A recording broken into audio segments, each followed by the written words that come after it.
మీ business ఏదైనా మీ ఊర్లో promotion చేయాలంటే అది సుమన్ టీవీతోనే సాధ్యం. ఇప్పుడే సంప్రదించండి.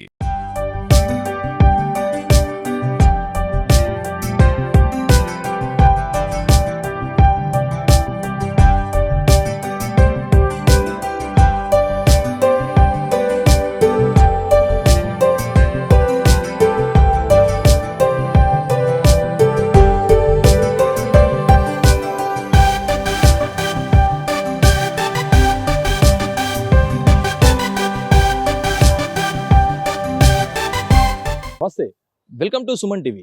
స్వతంత్ర ఉద్యమంలో కోట్ల మంది భారతీయుల్లో స్ఫూర్తిని నింపిన వందే మాతరం గీతానికి ఈ రోజుతో 150 ఏండ్లు పూర్తి కానుంది.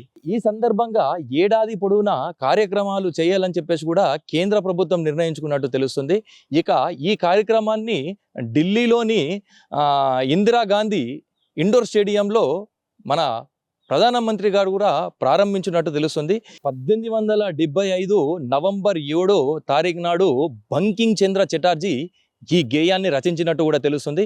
ఇక మొట్టమొదట ఆయన రాసినటువంటి నవలలో కూడా దీన్ని పొందుపరిచినట్టు కూడా తెలుస్తుంది.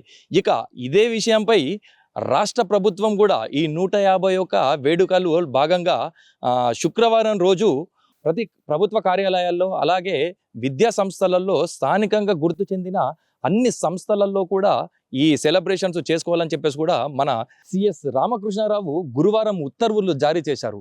ఇక గుర్తింపు పొందిన సంస్థలలో సామూహికంగా ఈ గీతాన్ని ఆలపించాలని చెప్పేసి కూడా రాష్ట్రంలోని అన్ని జిల్లాల కలెక్టర్లకు కూడా సిఎస్ ఆదేశించినట్లు తెలుస్తుంది. కలెక్టర్ వినయ్ కృష్ణ ఆధ్వర్యంలో ఈ వందే మాతరం గీతాన్ని ఆలపించడం జరిగింది.